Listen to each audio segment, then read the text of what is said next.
보시니까 상급종합병원 선생님들이 오셨더라고요. 사실 저는 기대하진 않았었는데, 그래서 그 선생님들이 조금 더 어려운 케이스들 뭐 접하고 싶을 수도 있을 것 같아서 저희가 이제 기본 교육이 있고 심화 교육이 있고 혹은 이제 저희가 워크샵에서도 Q&A 풀이들을 좀 다루고 있어서 이제 그런 조금 더 어려운 것들은 이제 이런 게시판에서 좀 확인하실 수가 있어서 조금 안내를 드리고 싶었습니다. Q&A 게시판은 질병관리청 질병보건 통합관리 시스템 이제 저기서 이제 다 보고 하시고 하시잖아요. 이 사이트에 들어가시면 저기 오른쪽에 코니스 그리고 운영관리 게시판 관리 여기 Q&A 게시판에 이제 이 자료들이 조금 포함이 되어 있고 선생님들이 이제 Q&A 게시판에 실제 등록을 하실거나 조회를 하실 때 ICU 모두를 선택을 하고 제목과 내용들을 이렇게 선택해서 올려서 저도 조회를 해서 보기도 하고요. 사실 어려운 케이스들이 저는 이제 ICU 감시를 지금 하고 있긴 한데 실제 저도 궁금한 케이스들이 있어서 검색을 해서 보기도 합니다. 그리고 자료실에 대해서는 기존에 있었던 과거 교육이나 워크숍 자료들이 Q&A 풀이 자료들이 있기 때문에 그 자료들을 이제 참고하실 수 있겠습니다. 그러면 Q&A 풀이를 갈 텐데요. 너무 쉽다고 또 쉬워서 이제 기대를 이제 못 미친다고 생각하지 마시고 일단 가보겠습니다. 일단 재원 환자 수 부분입니다. 저희가 질문은 거의 이제 거기에 올라온 것 위주로 이렇게 서술식으로 조금 같이 했습니다. 저희 병원에서는 중환자실 재원 환자를 입실한 모든 환자를 대상으로 카운트를 하고 있습니다. 기준에 맞지 않는 방법인지요? 라고 질문을 주셨어요. 답을 먼저 보여드리면 각 병원에서 정해놓은 일정한 시간을 기준으로 입원하고 있는 만 15세 이상의 모든 환자를 대상으로 카운트해 주시기 바랍니다. 라고 했고, 이제 코니스 이제 2026 매뉴얼을 기준으로는 22쪽에 이제 그렇게 되어 있거든요. 그래서 그런 부분들을 보시는데, 이론적으로는 책에도 있는 내용이니까 이걸 어떻게 적용할 수 있을까? 아까 저희 조선영 교수님 얘기해 주셨지만 저희가 타당도 조사나 뭐 이런 거 하면서 오류가 되게 많아서 쉽게 케이스를 조금 가져와 봤고요. 이건 제가 임의로 만든 케이스입니다. A 병원에서 중환자실 재원 환자 수 카운트 시간은 매일 17시입니다. 그래서 1월 1일에 재원 환자 수를 카운트하려고 하는데 이제 하려고 합니다. 그래서 환자는 4명으로 제가 예시를 잡았고 오른쪽에 보시면 17시를 기준으로 17시에 해당하는지 안 하는지를 이제 그림으로 같이 표현을 하고 있습니다. 그래서 0시와 24시 그리고 기준이 되는 17시로 이렇게 보시면 되겠고 환자 1의 경우는 1월 1일 11시에 중환자실을 입실해서 재실 중입니다. 그렇기 때문에 환자는 5시에 있었죠. 오후 5시에. 그래서 포함을 하게 되고요. 환자 2 케이스 같은 경우에는 18시에 중환자실에 입실해서 재실 중이에요. 그럼 17시에는 이 환자는 없었죠. 그렇기 때문에 이 사람은 해당되지 않습니다. 그리고 환자 3의 경우는 15시에 병동으로 퇴실을 했어요. 이미 나갔죠. 그래서 이 환자도 포함이 되지 않고요. 그 다음에 마지막 환자 4는 7시에 병동으로 퇴실을 했기 때문에 오후 5시 기준으로는 환자가 재실에 있었기 때문에 저희는 환자 1과 환자 4를 이제 재원 환자로 카운트할 수 있습니다. 그래서 그렇게 매일매일 같은 시간에 카운트를 하게 되고 그 같은 시간에 보통 이제 기구와 관련된 기구 일수도 카운트를 같이 하게 되는 부분이죠. 그래서 그렇게 하고 있는데 많은 부분들이 이제 전산화되어서 하시는 부분들이 이제 많이 있는 것으로 알고 있고 때로는 이제 소규모 이렇게 작은 병원들에서는 수기로 하거나 중환자실 간호사에게 의뢰를 해서 하는 경우도 보기는 했었거든요. 그런데 이제 뭐 나이트 때 한다. 그 다음에 몇 시쯤 한다라고 해서 조금 시간이 흔들리는 부분들이 있더라고요. 그래서 보통 전산화하는 부분은 저희 같은 경우에는 이제 그날의 밤 23시 59분 이제 그 시간을 기준으로 이제 재원 환자를 보통 해서 카운트를 하고 있습니다. 그래서 선생님 병원에서 이런 기준으로 하고 있는지를 조금 검토를 해보시는 것도 필요할 것 같고요. 실제로 전산화가 너무 잘 돼 있는 병원에서는 선대 앞선 전임자가 이 세팅을 했을 거란 말이죠. 그 이후에 이 시스템이 잘 돌아가고 있는지에 대한 검토나 이런 것들도 이제 주기적으로 필요한 부분은 있다라고 얘기 드리고 싶습니다. 다음은 중심정맥관 기구 일수에 대한 부분인데요. 중환자실 감염 월별 보고 입력을 문의드립니다. 중환자실 카테터 삽입 일수는 삽입 종류 및 개수에 상관없이 환자 한 명으로 카운트인데 월별 보고 입력 시에도 한 명의 환자가 카테터를 여러 개 가지고 있어도 한 명으로 카운트 입력을 하는가요? 라고 질문을 주셨어요. 역시 답을 드리면 한 명의 환자가 여러 개의 중심정맥관을 동시에 보유한 경우라도 환자 한 명은 한 건으로 집계를 합니다. 그래서 이는 중복 카테터 사용이 있을 경우에도 감시 대상 환자 수 및 기구 일수는 중복 계산하지 않음을 의미합니다. 인데요. 매뉴얼에 대한 내용을 이제 먼저 조금 얘기 드렸고, 저희가 이제 중심정맥관 기구 일수이긴 하지만 유치도뇨관에 대한 정의, 그리고 중심정맥관에 대한 정의, 특히 중심정맥관에서는 이제 우리가 유치도뇨관은 뭐 여러 개 있을 수는 없잖아요. 그 앞에서 다 개념해 주셨겠지만, 근데 뱁도 벤트가 2개 이상 있을 수는 없잖아요. 하지만 중심정맥관은 2개 이상을 갖고 있을 수 있어서 매뉴얼에도 그런 내용들이 이제 포함이 되어 있습니다. 그래서 매뉴얼에 이제 이어진 내용인데, 앞선 강의에서 보여주셨듯이 감염 감시 정의에 큰 혈관에 대한 정의가 있고 제외하는 것들에 대한 것들을 역시 매뉴얼에서 제공을 하고 있습니다. 그러면 이제 그거를 가지고 예시를 조금 보겠습니다.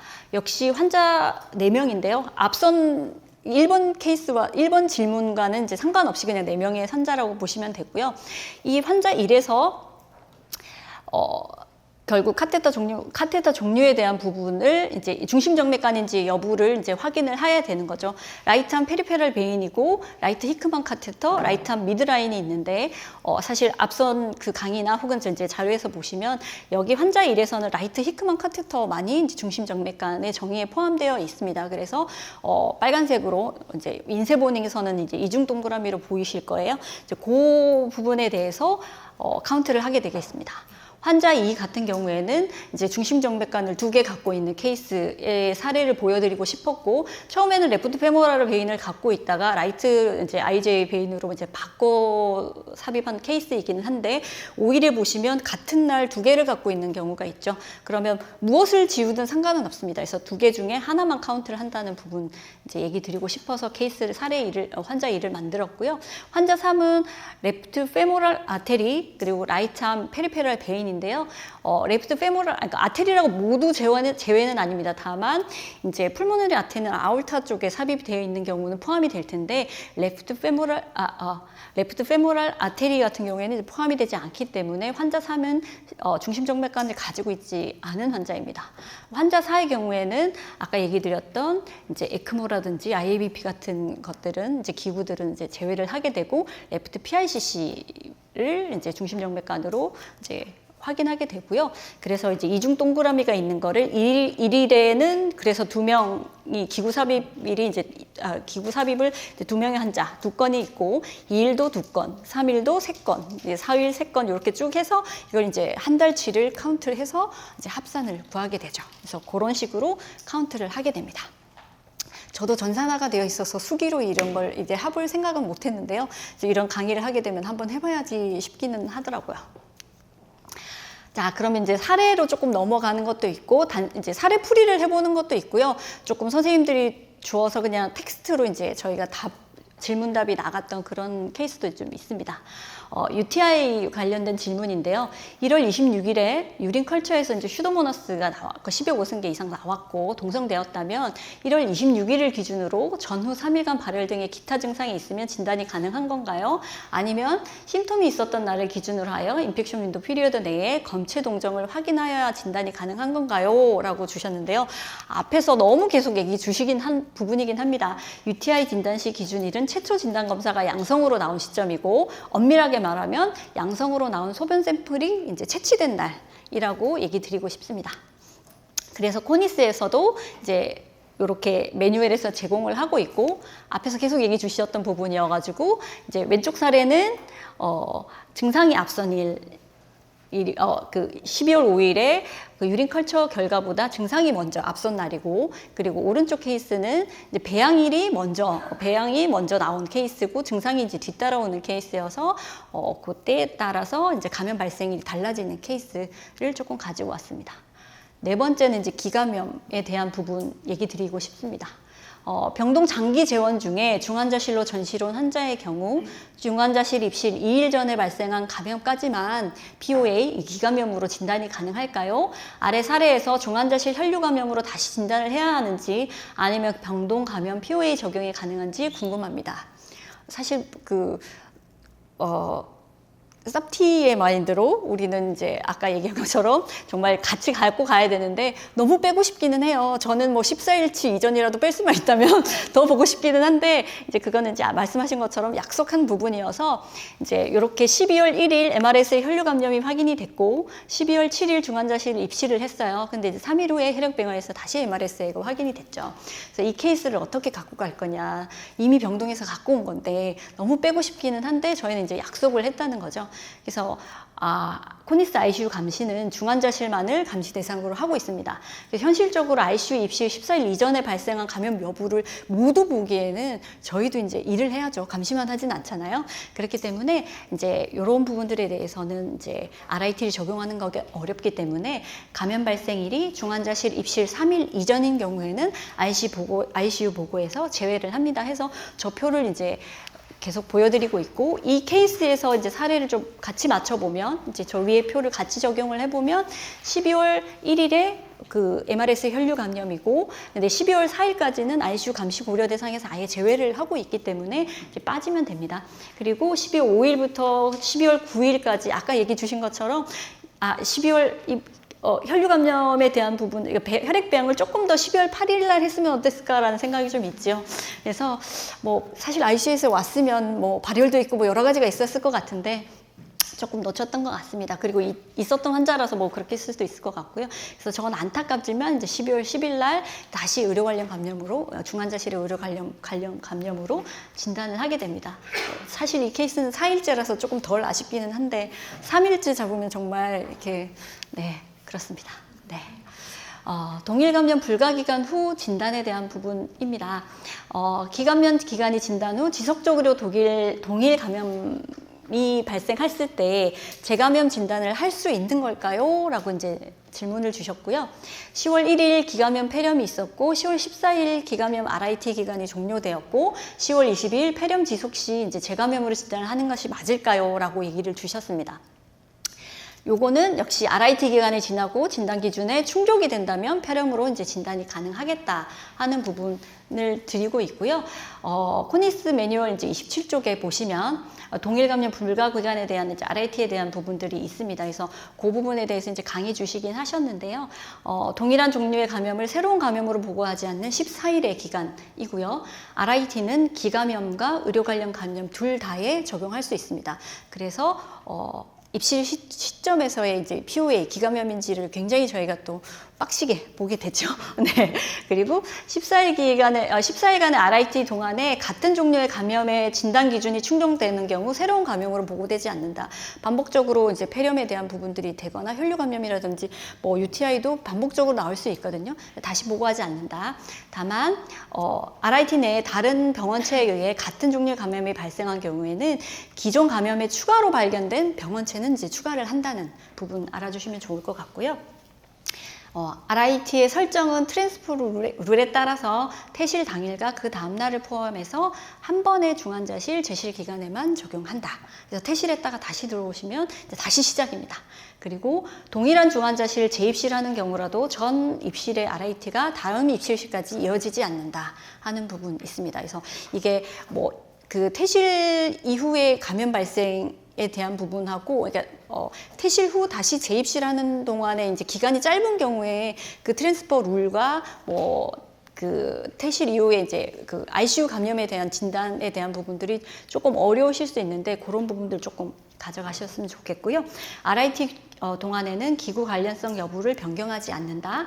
그리고 BSI, UTI, 뉴모니아의 경우에는 각 감염증별로 RIT가 적용된다라고 이제 매뉴얼에서 그렇게 제공을 하고 있고 당연히 이제 그렇게 하고 있으실 걸로 알고 있습니다. 퇴실 후 감염 진단일의 변경에 대해서는 계속 이제 얘기를 주셔가지고요. 이제 짧게 가고 싶은데, 코니스 매뉴얼에 의하면 ICU 퇴실 2일 이내에 발생한 감염은 ICU 의료 관련 감염으로 정의를 하고 있습니다. 근데 질병관리청 질병보건상업관리 시스템에 입력을 하던 중에 감염일이 퇴실일보다 클 수 없습니다라고 되어 있고요. 메시지 팝업이 떠서 어떤 오류인지 문의드립니다 했는데, 약간 뭐 단순 입력 오류도 있고 뭐 하긴 하겠지만 이제 같은 내용입니다. 사실 그게 이제 달력으로 넣을 수도 있고 텍스트로 넣을 수도 있긴 숫자를 쳐서 넣을 수도 있는데, 그러다 보니 손이 이제 조금 해서 뭐 12일인데 22일로 넣고 뭐 이렇게 하다 보니까 저런 팝업이 뜨기도 하더라고요. 그래서 아무튼 이 부분은 아까 얘기 주셨던 부분들이 있어가지고 케이스 조금 얘기 드렸던 부분인데요. 앞에 또 얘기를 다 주셔가지고 네. 이 환자는 중환자실 입실 그리고 12월 21일 퇴실을 했고요. 병동으로 전동 가셨습니다. 12월 22일에 블러드 컬처에서 캔디다 알비칸스가 나와서 이제 12월 22일을 저희가 이제 ACBI 1으로 진단할 수 있는 케이스인데, 결국은 퇴실일인 12월 21일로 감염 발생일을 이제 변경한다라는 부분인 거고요. 요 나머지는 조금 참고하시면 되겠습니다. 원인균 정보이고요. 요거는 베릭스 분리 등으로 입원한 환자의 혈액에서 스트랩토코커스 뉴모니아의 분리 동정이 되었습니다. 병원성으로 인정되는 균주인지 BSEI 진단이 가능한지 궁금합니다 하는 부분입니다. 이 부분은 Q&A 답에서는 이제 이렇게만 나와 있었어요. 이 시스템에 가면 감염관리 환자의 마스터 오거니즘에서 커먼 커먼셀에 해당되지 않으면 병원성으로 인정되는 균주입니다. 사실 텍스트만 보면 저는 이 Q&A를 보고 찾기가 좀 어려울 것 같다 해서 제가 조금 계속 얘기를 좀 안내를 드리고 있는 부분인데요. 그 혈류 감염에 보시면 혈류 감염 진단 기준에 병원성으로 인정되는 균주가 분리된다는 부분이 있고, 피부 상재균에 대한 부분이 있고, 이제 요 피부 상재균에서 이제 주석 4가 있습니다. 그래서 균주 리스트에 의한 흔한 피부 상재균 참조라고 되어 있는데요. 이 부분은 뭘 봐야 되는지 조금 얘기를 드리고 싶었습니다. 질병관리보건 시스템에 가시면 이제 눈썰미가 있으신 분들은 다 아셨겠지만, 여기 감염 환자 관리에서 저희가 이제 여기서 감염을 보고를 하시잖아요. 거기에 마스터 오거니즘이 있고요. 여기 가시면 다운로드 받으실 수 있습니다. 이거 안 쓰셔도 다 보실 수 있기는 해서 아무튼 네, 거기 가시면 엑셀을 다운 받으시면 이런 이제 제가 좀 캡처를 해서 잘라오긴 했는데 이게 엑셀 파일로 정해져 있고요. 여러 가지 이제 탭이 있습니다. 그래서 워크시트가 여러 개가 있는데, 거기에서 저는 이제 조금 제 팁은 이제 통합 워크시트가 있고, 그 옆에는 이제 균주별, 카테고리별로 워크시트가 좀 따로 있기는 합니다. 그래서 보통 MBI 균주, 그 컨비네이션 에서 보시면 보통 저기서 이제 균주명을 확인하실 수 있고, 그 옆에서 이제 카테고리를 보실 수 있습니다. 그래서 올, 뭐 MBI, UTI, 뭐 CC 이런 부분들이 있기는 한데요.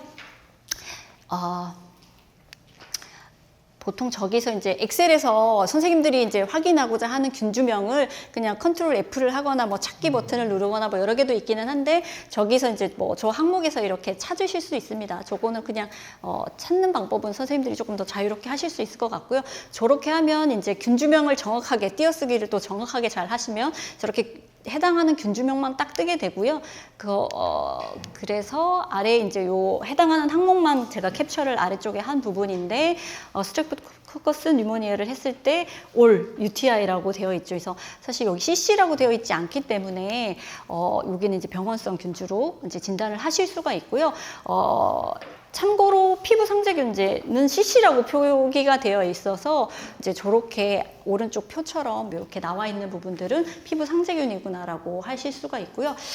그리고 이제 선생님들이 IAB 해서 그 복강내 감염이 사실 많이 있으실 거예요. 2차 혈류 감염이라든지 할 때 가장 흔하게 하는 게 이제 그 복강내 감염에 대한 부분들에 대해서 2차 혈류 감염을 많이 찾으실 텐데, 거기에 이제 그 장내 그 균주에 대한 부분이 있죠. 거기에 해당하는 균주가 이제 MBI 균주, MBI로 조회되는 거에 대한 부분들을 참고하시면 도움이 될 것 같습니다.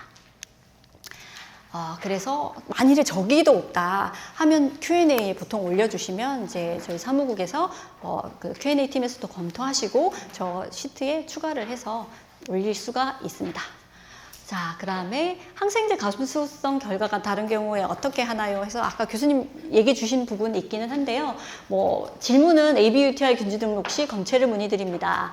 ABUTI가 이제 그 유린과 블러드 컬처에서 나오면 이제 진단을 할 수 있고 무증상, 균혈증, 이제 요로 감염인데 저 컬처에서 엔테로코커스 페시움이 확인되고 이거를 진단을 하고 싶은데 두 개가 이제 유린 검체와 블러드 검체 내성 결과가 다르게 나왔대요. 그래서 이때는 어떻게 등록을 하면 좋을지 이제 문의를 합니다. 유린 검체 UTI니까 유린 검체로 해야 될까요?라고 이제 질문을 해주셨어요. 답은 항생제 감수성 결과가 다르면 이제 그 내성 결과가 확인된 균주의 항생제 감수성 결과를 입력해 주시면 됩니다. 즉, 그 내성이 더 많은 감수성 결과를 입력해 주시면 되겠습니다. 그래서 이제 대충 좀 만들어 봤습니다. 저희 병원에서 이제 보고되는 건데, 왼쪽은 테이코플라닌과 방코마이신이 이제 센서블하게 나왔고요. 오른쪽은 이제 레지던트로 나왔기 때문에 이제 오른쪽 균주로 입력을 해 주시면 됩니다. 다른 부위의 감염 여부를 보겠습니다. BSI 진단 기준 중 분리된 균이 다른 부위 감염과의 관련성이 있다 없다의 판단은 임상적인 판단만으로도 가능한가요? 뭐 굉장히 이제 조금 이런 부분들은 어려우실 수 있을 것 같은데요. 다른 부위의 감염은 코니스 감시 기준에 따른 해당 부위별 감염의 진단 기준에 부합해야 다른 부위의 감염으로 판단할 수 있습니다. 임상적인 부분 당연히 아니라는 얘기신 거고요. 여기서 조금 앞서 또 얘기 주셨지만 코니스 감시를 위한 진단 기준은 임상적인 진단과는 상이하고요. 임상적인 진단을 위해서는 다른 감염 진단뿐 아니라 주치의 의견 등이 이제 좀 많이 반영이 되고, 사실 조금 더 감염관리실 규모가 적은 부분에서는 아무래도 저런 부분들이 또 조금 반영하기 어려울 부분이 있는 걸로 알고 있습니다. 그래서 감시를 위한 진단을 환자 개별화하여 진단하는 경우에는 조사자의 의견이 판단에 반영이 돼서 조사자마다 다른 진단을 할 수 있기 때문에 이제 지속성과 객관성이 유지되지 않을 수 있습니다. 따라서 누가 조사를 해도 동일한 진단이 될 수 있도록 하는 것이 필요하기 때문에 코니스 감시 기준에 따라 해당 부위 감염으로 진단 보고하는 것이 필요합니다라고 되어 있는데요. 사실 저희 이제 오늘 강의를 강의를 했던 부분들은 그 앞선 저희가 코니스에 보고하는 감염들에 대해서 이제 강의를 주로 했던 부분인데, 저희가 그 매뉴얼에 122쪽에서 보면 부록이라고 있거든요. 그 부록에서부터 이제 똑같은 2차 혈류 감염을 저희가 2차 혈류 감염으로 이제 배제하기 위한 여러 가지 특정 부위 감염들에 대한 진단 기준이 있고, SSI 또 하셨던 분들은 거기서도 많이 보실 것 같기는 한데, 이제 거기에서 이제 열심히 뒤져서 배제하고자 할 때 열심히 이제 찾게 되는 부분이 그 부분입니다. 그래서 이제 그 진단 기준을 이제 충족한다면 2차 혈류 감염으로 또 제외하실 수 있는 부분이어서 같이 봐야 될 것 같습니다. 조금 일찍 끝날 것 같긴 한데 제가 12문제를 준비를 했거든요. LCBI 1과 2에 대한 부분, 1과 2가 이제 동시에 있는 부분입니다. 아래 사례는 어떤 의료 관련으로 진단을 할 수 있을까요? 라고 하면서 이제 케이스를 쭉 적어주셔서 그 부분 조금 정리해왔던 부분이고요. 6월 2일 날 중환자실에 입실해서 히크만 카테터를 유지 중이고, 6월 7일 날 열이 났고, 38도가 되었고, 히크만 카테터를 기능 저하로 제거를 했습니다. 그리고 6월 9일 날 PRCC를 삽입했고, 체스트 엑스레이에서 플루랄 에퓨전이 있었고, 6월 10일 날은 발열과 호흡곤란, 여러 가지 엄청난 증상들과 함께 블러드 컬처 말초혈액에서 스타필로코커스 에피더미디스가 나왔고, PICC 혈액에서는 에피더미디스와 함께 세라시아 말센시스가 나왔고, 스포트 컬처에서도 스타필로코커스, 유리 컬처에서도 스타필로코커스가 10의 4승계가 나왔고, 체스트 엑스레이에서는 여전히 플로럴 에퓨전에 대해서만 얘기를 하고 있습니다. 그리고 6월 12일 날에는 블러드 컬처가 모두 이제 음성이 되었고, 그다음에 열은 37도로 좀 떨어지고 있네요. 열심히 치료를 했던 것 같습니다. 그래서 이제 저희 이제 Q&A에서는 이제 복잡한 사례일수록 이렇게 조금 표를 만들어서 정리를 조금 해주면 좋을 것 같은데요. 사실 조금 더 의미가 없는 것들을 빠르게 이렇게 중복 여러 가지 사례들이 조금 그냥 보기에 UTI도 있는 것 같고 폐렴도 있는 것 같고 뭔가 혈류 감염도 있는 것 같고 할 때는 빠르게 아닌 것부터 빠르게 지워가는 게 되게 중요하다고 생각을 합니다. 그래서 사실 엑스레이부터 보시면 폐렴부터 조금 가면 체스트 엑스레이에서는 라이트 플루럴 에퓨전만 지금 계속 얘기를 하고 있기 때문에 교수님 강의에서는 증상이 아주 충분하면 같이 이제 사례를 검토하라고 했지만 일단 저희는 이 케이스에서는 플루럴 에퓨전만 있었던 걸로 해서 뉴모니아에 대한 부분들은 싹 다 쳐낼 수 있을 것 같고요. 그리고 유린 컬처는 지금 10의 4승이잖아요. 그래서 얘는 이제 역시 UTI는 배제할 수가 있고요. 그럼 남은 건 이제 혈류 감염이죠. 그래서 혈류 감염을 봤더니 6월 10일 날 블러드 컬처에서 나왔던 거가 세라시아 말센신스와 스타필로코쿠스 에피더미디스가 두 쌍이 이렇게 나왔죠. 그리고 발열도 있었어요. 이거는 이제 피부 상재균과 그리고 이제 병원성 균이 이제 동시에 이제 분류가 되었고 같은 날짜 진단이 된 케이스입니다. 그래서 두 케이스를 모두 충족하고 있는데 과연 뭘로 해야 되냐? ACBI 1과 2를 이제 기준을 모두 만족하는 경우에는 1으로 보고를 하고 ACBI 1 해당하는 병원균을 패소젠 1으로 넣고 그다음에 피부 상재균은 패소젠 2로 입력하도록 그렇게 얘기를 드리고 있고요. 이 케이스 관련한 부분들은 그래서 6월 10일 날 검사로 확인된 혈류 감염 ACBI 1으로 보고하게 되고 기구 관련 감염 부분은 의료기구 관련된 부분은 중간에 6월 7일 날 히크만 카테터 기능 저하로 제거를 했죠. 그래서 카테터 대회가 쭉 이어지다가 중단이 되었고 6월 9일 날 다시 1일, 2일로 이제 시라인 삽입일이 이제 유지가 되는데 6월 10날 이제 이틀을 초과하지 않았죠. 이틀째죠. 그렇기 때문에 이제 가슴을 쓸어내리며 이제 클랩시는 아니다. 질문이 있는데 네.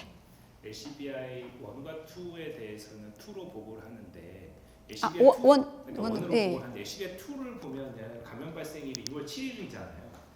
38도였어요. 아, 8도요? 네네. 네네. 아주 중요한 얘기를 해주셨는데요. 저희가 이제 감염 감시에서 38도 초과를 항상, 네. 그럼 만약에 이 케이스에서 38.1도였다. 그러면은 ACBI 1으로 보고하는데 감염 발생이 6월 7일로 보고해야 돼요. 그거는 바뀌지는 않을 것 같습니다.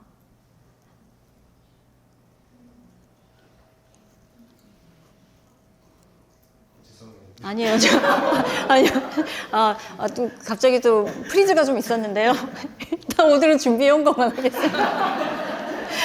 Q&A 남겨주시면 Q&A 팀에서 발표를 하시는 걸로 그렇게 하겠습니다. 네. 그래서 이제 그렇게 가는 걸로 하겠습니다. 네, 그리고 이제 UTI와 BSI가 같이 있는 케이스에서 이제 아래 사례는 어떤 의료 관련을 진단할 수 있을까요? 해서 12월 6일 날 PICC를 삽입했고 12월 8일 날 ICU 입실과 유치도노관을 삽입했고 12월 21일 ICU를 퇴실했습니다. 그리고 다음 날 블러드 컬처와 유린 컬처에서 캔디다 알비칸스가 나온 건이죠. 그래서 아까 계속 강조했던 부분이긴 한데요. 이 케이스는 유린 컬처에서는 유린 그 UTI 진단 기준에서는 캔디다 스피시스를 이제 진단할 수 없다라는 부분과 함께 퇴실일로 이제 감염 진단일을 변경하는 건에 대해서 얘기를 하고 싶어서 만든 케이스입니다. 앞에 강의를 너무 잘해 주셔가지고 이제 사례를 이렇게 조금 정리하면서 보는 시간으로 하면 될 것 같고요. 네, 마지막입니다. 오늘 강의 하이라이트는 좀 일찍 끝나는 거가 그러긴 한데요. 네. 뉴모니아이고요. 폐렴을 진단하려고 하는데 체스트 엑스레이에서 처음 나오는 10월 3일을 기준으로 전후 3일씩을 했더니 증상이 없어서 진단이 되지 않아서 11월 3일을 기준으로 영상 기준으로 폐렴 이제 뉴모니아 1을 진단해도 될까요? 라고 질문을 주셨어요. 그래서 이렇게 쭉 이제 주셨는데 역시 표로 좀 정리를 하면 10월 27일 날 이제 환자가 이제 디스니아를 호소해서 O2를 좀 적용을 했고 10월 30일 날 체스트 엑스레이에서 그 뉴모닉 인필트레이션에서 폐렴을 시사하는 영상 엑스레이가 있었죠. 그래서 10월 31일 기준으로 전 3일, 후 3일을 했더니 증상 기준이 이제 안 되는 거죠.